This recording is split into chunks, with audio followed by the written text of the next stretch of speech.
el Parlamento de Tapigüe. Van a ser varios los parlamentos que se van a tratar, ¿ya? Como decíamos, más o menos van a haber 22 parlamentos que se van a tratar, y el Parlamento de Tapigüe va a ser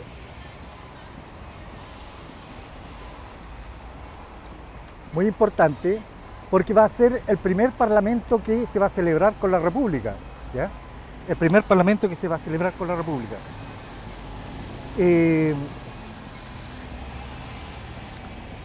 Para la República de Chile y Argentina fue bastante complejo porque cuando se inicia el periodo de independencia, los mapuches van a abrazar la causa del rey.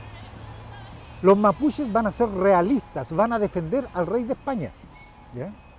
Y la República, cuando nacen en guerra contra los mapuches. Es por eso que el primer escudo nacional lleva la imagen de dos mapuches, ¿cierto? Y dura 2 años y después lo cambian, lo sacan y le ponen un pájaro, un cóndor, algo así, ¿ya? Entonces, a esta guerra, Vicuña Maquena le va a llamar la guerra a muerte. Y la guerra a muerte va a ser una guerra contra los mapuches y contra los españoles. Y los mapuches van a acompañar a los españoles en esta resistencia hasta el final, ¿ya? ¿Por qué? Porque en todos los tratados y parlamentos anteriores, uno de los puntos que salían en todos los parlamentos es que si los españoles eran atacados por una potencia extranjera, los mapuches debían acudir en su defensa, ¿ya? Fieles a ese compromiso, los mapuches asistieron a las fuerzas leales del rey, ¿ya? Tanto es así que el 24 de octubre de 1824, va a caer el último comandante español resistiendo la causa del rey, el comandante Manuel Picó. Él va a ser el último representante de la monarquía que hay en Chile que va a morir. Y cuando él muere en un campamento, lo secuestran, le cortan la cabeza de noche, y cuando lo están llevando, llamaba compadre Mariluán, me están matando, ¿ya? Va a pasar octubre, noviembre, diciembre, y el 7 de enero se va a hacer el Parlamento de Tapigüe, y el Parlamento de Tapigüe se va a hacer con Mariluán. Y de esa forma se terminó la guerra. La guerra, el término de la guerra a muerte, va a terminar cuando cae el último español, y la paz definitiva se va a hacer con Mariluán, quien acompañaba al último que estaba haciendo la resistencia, ¿cierto? Se va a hacer este tratado. Ahora, este tratado, lo importante es que va a ser convocado por ley. Se va a dictar una ley, se va a discutir en el Parlamento y en el Congreso. Van a haber comisiones que van a trabajar en torno a esto, y se va a decretar de que se va a convocar un Parlamento para 3 objetivos. Primero, redención de familias prisioneras, ¿ya? Segundo, definir la frontera sur, ¿ya? Y tercero, celebrar las paces con los mapuches.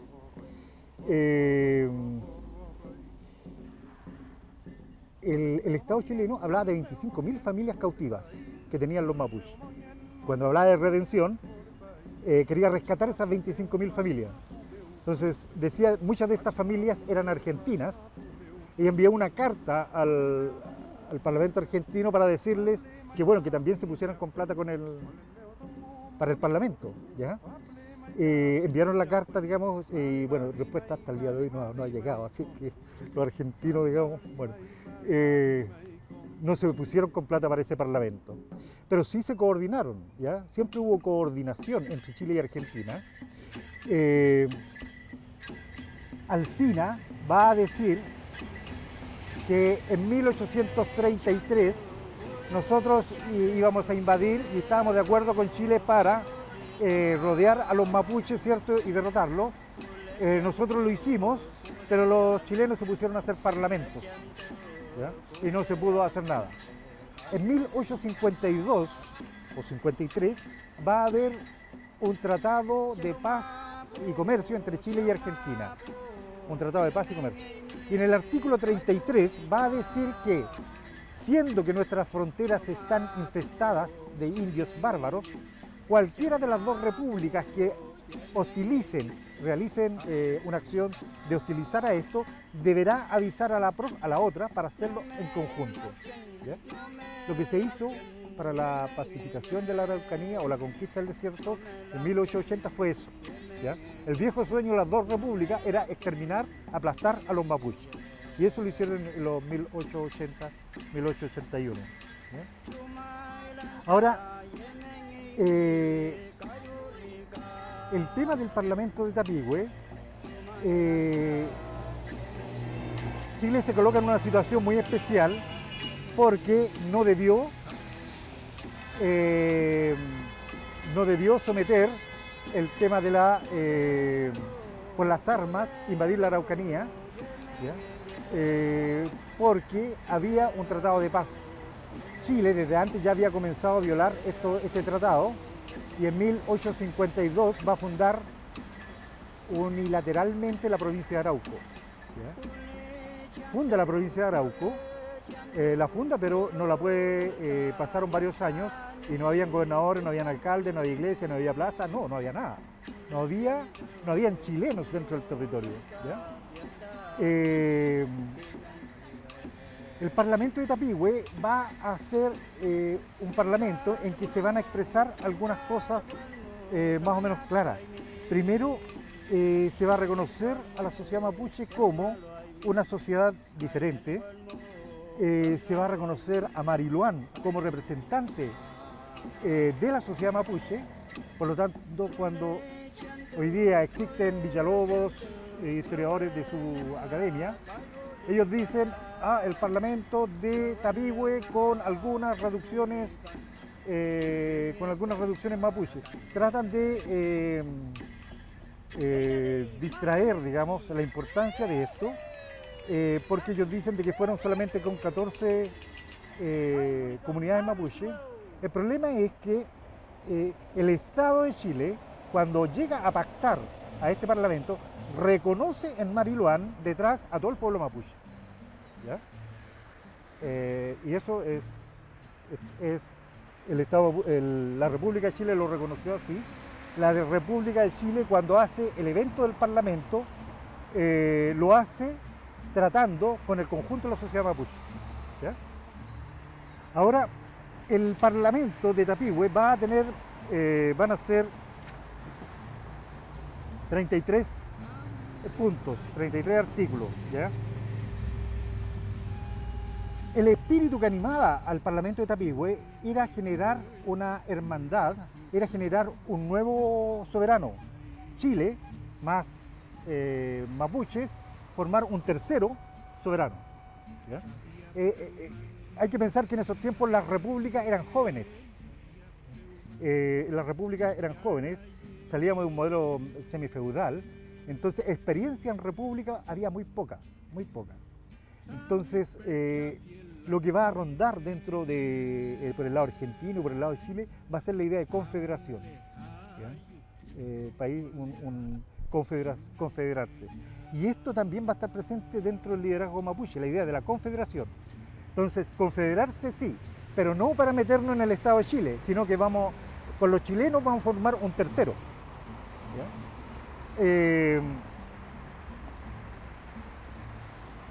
Quienes hacen una primera lectura de este Parlamento van a decir de que, por ejemplo, el historiador Sergio Villalobos dice de que este documento demuestra el sometimiento de los mapuches al Estado de Chile. Y no es así, no es así.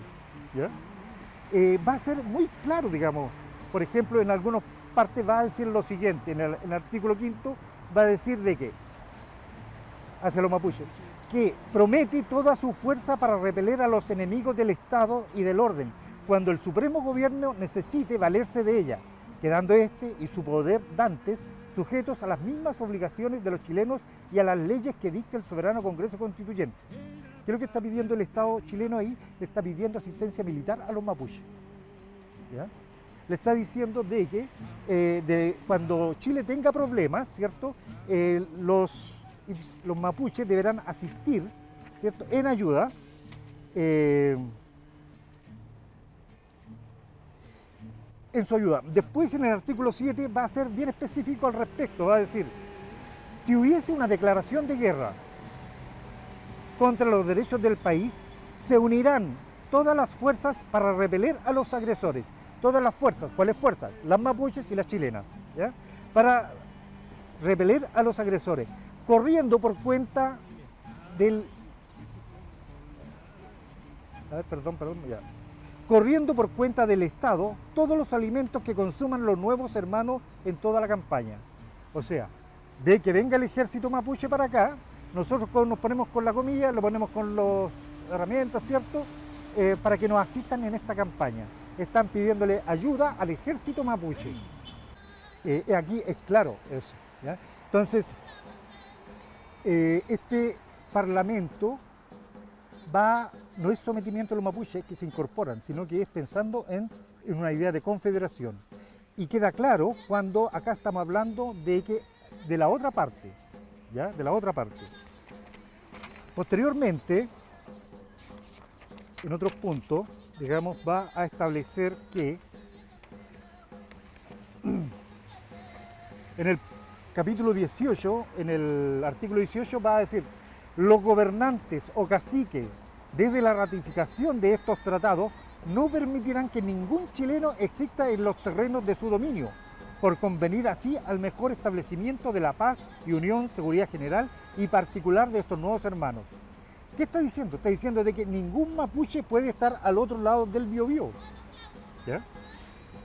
El artículo 19 va a insistir en esto, va a decir: haciendo memoria de los robos escandalosos que antiguamente se hacían de una y otra parte, queda desde luego establecido que el chileno que pase a robar a la tierra, los chilenos se declaran ladrones, y sea aprendido, será castigado por el cacique bajo cuyo poder cayere, así como lo será con arreglo a las leyes del país el natural que se pillase en los robos de este lado del Biobío, que es la línea divisoria, ¿ya?, de este lado del Biobío, que es la línea divisoria de estos nuevos aliados hermanos. Reconoce la frontera y está reconociendo de que la jurisdicción, los actos de justicia al sur del Biobío los ejercen los mapuches y al norte del Biobío los va a ejercer la República, ¿ya? En el punto 22 va a reiterar esto y va a decir: la línea divisoria no se pasará para esta ni para aquella parte sin el respectivo pasavante de quien mande el punto por donde se pase, y el que lo haga sin este requisito será castigado frente a aquel que no lleva pasaporte, se va preso, ¿ya?, que no lleve la autorización. En el capítulo 28, en el artículo 28 dice: el gobierno se obliga a mantener siempre en la frontera sur los agasajos de costumbre para la recepción de algunos caciques. Pero aquí habla de la frontera sur, ¿ya? ¿Dónde está la frontera sur? En el Biobío. Por eso es importante. Ahora, el Parlamento, la sociedad mapuche, los peñis desarrollaron un sistema de negociación espectacular, ¿ya?, contra lo que se dice de que los mapuches eran sometidos. Villalobos va a decir de que los parlamentos eran solamente borracheras, ¿ya?, que eran borracheras. Otros van a decir de que los parlamentos, los mapuches no tenían otra intención y se los llevaba ahí, digamos, porque si no les cortaban las manos, las cabezas, y por eso tenían que, porque no sabían escribir, no sabían leer. No, todo eso los peñis lo resolvieron, ¿ya? Un argentino, Lucio Mancilla, va a decir: yo no sé, le manda una carta a Santiago Arco acá en Chile, Santiago Arco y él eran como, hoy día serían como el Frente Amplio, le manda a decir la Sociedad de la Igualdad. Le manda a decir: yo no sé si tienes idea de lo que es un parlamento en tierra de cristianos, ¿ya?, pero en tierra de indios el ritual es diferente. Un parlamento es una conferencia diplomática, ¿ya? Así lo va a describir Lucio Mancilla, que fue y participó en un parlamento con los mapuches ranqueles del otro lado de la cordillera, ¿ya? Entonces, en este espacio del Parlamento va a haber un protocolo muy estricto y un sistema de negociación muy cuidadoso, en donde los parlamentos siempre se van a hacer en Mapudungun, ¿ya?, y cuando los españoles respondían los peñis se aseguraban de tener 2 o 3 traductores que le tradujeran, ¿ya? Y de esa forma se aseguraban de que la fidelidad, digamos, de lo que se estaba dando, ¿ya?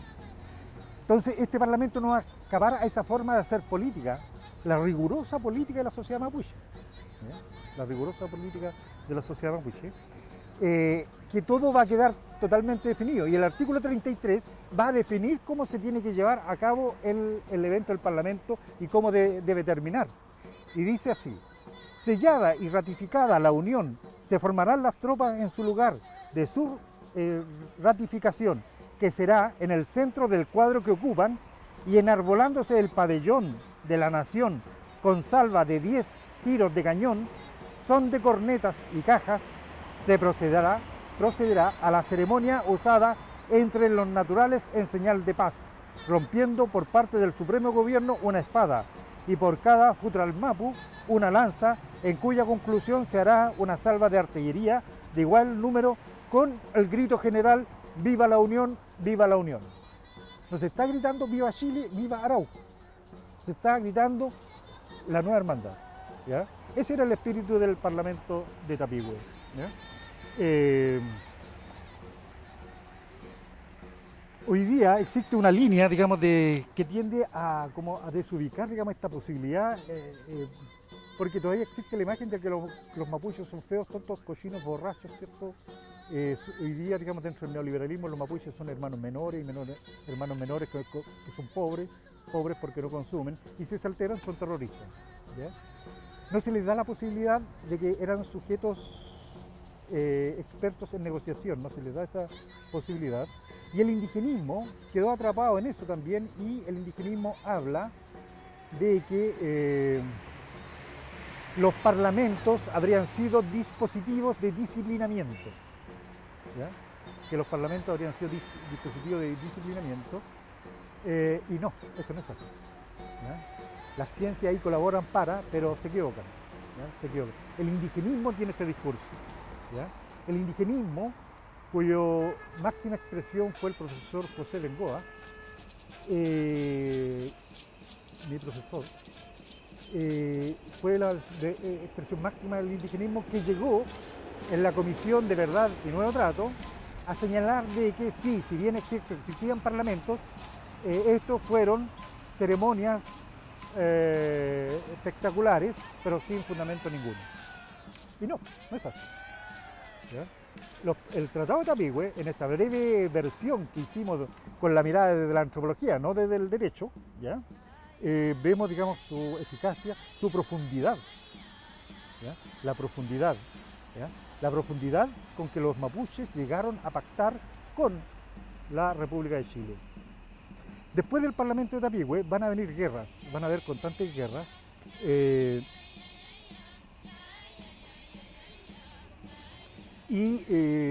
Para acabar estas guerras se asistía a parlamentos que fueron regionales, locales y todo eso.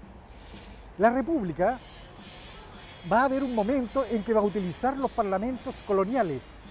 Va a ser la única vez que va a utilizar los parlamentos coloniales, y es cuando trata con Argentina la cosa de los límites, en 1881. En 1881, la República de Chile va a invocar los parlamentos para invocar jurisdicción, ¿ya? Jurisdicción. Y hoy lo olvida. Hoy día la historia de Chile olvida todos esos elementos. Entonces, en la actualidad, digamos, ahora, si entramos a verificar cuál es la situación actual de los parlamentos, primero, es necesario constatar de que existe un profundo desconocimiento sobre estos tratados, ¿ya? No se reconoce. Más bien la mirada está centrada en los mapuches como sujetos de folclóricos, ¿ya? El sujeto mapuche que de rituales, que adora la tierra, que es la Pachamama, todo eso, yo lo digo con mucho respeto para los peñas, eso no es tan solo eso, ¿ya? Ese es el carácter folclórico con que se está mirando, y de esa forma se imposibilita observar la profundidad de la lógica mapuche. La sociedad chilena, todas las políticas implementadas al sur del Biobío fracasan. Y fracasan porque la sociedad chilena no sabe cómo tratar a los mapuches. No sabe que está tratando con una sociedad que hace la política de forma diferente. Llegó la señora Bachelet la otra vez ya con su ministro, dejó a Burgos abajo, llegó la señora, listo, ahora sí vamos a arreglar los problemas. Entraron a la sala y inmediatamente alguien dijo, sí, pero aquí falta la cama. ¿Ya? En la sociedad mapuche la política se hace, todos tienen que estar presentes, porque si uno queda afuera o uno se resta, esa persona no está comprometida en el acuerdo. ¿Ya? Esa es una de las características de la política mapuche. ¿Ya? El poder para poder resolver esto, la República de Chile deberá realizar parlamentos, volver al espacio del COIAN, el espacio de negociación de la sociedad mapuche. Entonces, ahora, si la sociedad chilena quiere explicar, o la República de Chile quiere explicar cómo obtuvo los territorios al sur del Biobío, primero decía, no, que bueno, todo esto lo heredamos de la madre tierra. ¿Ya? Bueno, si fueron heredados de la madre patria de los españoles, si heredaron de la madre patria, ¿por qué no respetaron los tratados y la frontera del Biobío que se había hecho con los españoles? ¿Ya? Los españoles al final respetaron la frontera del Biobío, reconocieron a los mapuches como vasallos libres. ¿Ya? Y la condición jurídica de los mapuches en ese contexto eran vasallos libres porque no tributaban al rey. ¿Ya? El único pueblo indígena de toda la corona española que no tributaba eran los mapuches. Entonces, la otra forma que, si le preguntamos a la República de Chile cómo usted obtuvo los territorios al sur del Biobío, tiene dos opciones. Una, decir que fue una guerra de nación a nación, y la otra, que fue una guerra civil. Si fue una guerra de nación a nación, Chile debería haber declarado la guerra a la sociedad mapuche, porque en ese tiempo regía la Constitución de 1833, y la Constitución de 1833 era la que facultaba al gobierno para declarar la guerra. Fue lo que hizo con Bolivia. ¿Ya? Se le declaró la guerra, al final de la guerra hubo un tratado de paz, y ese tratado de paz Bolivia firmó. Por eso que en realidad Bolivia puede reclamar, sí, por supuesto, pero está en derecho. ¿Ya? Pero no así en el territorio mapuche. ¿Ya? No así en el territorio mapuche, que no hubo declaración de guerra. ¿Ya? No hubo discusión en el Congreso. Se invadió una frontera que estaba amparada por el Tratado de Tapigüe, ¿ya? Por el Parlamento de Tapigüe, en donde se reconoció una frontera. ¿Ya?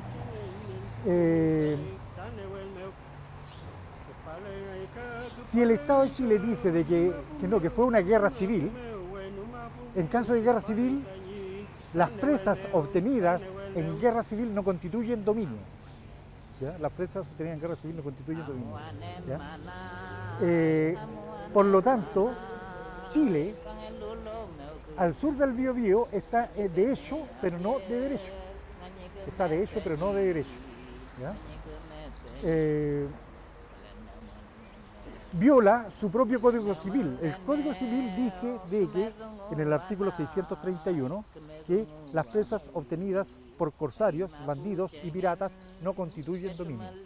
Chile, al sur del Biobío, está en condición de pirata, ¿ya? De acuerdo al Código Civil, el artículo 631.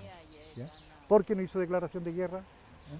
Porque no respetó el derecho internacional que señala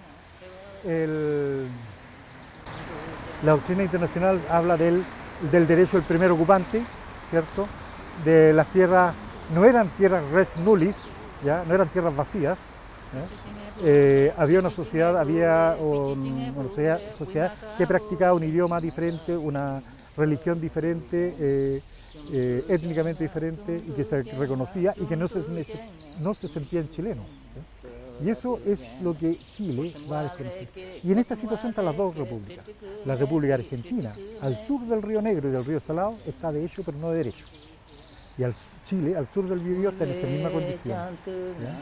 Es por eso las razones del enojo y de la ira mapuche. En el fondo, cuando los mapuches están reclamando, cuando están reivindicando y son capaces de dar la vida, es por eso.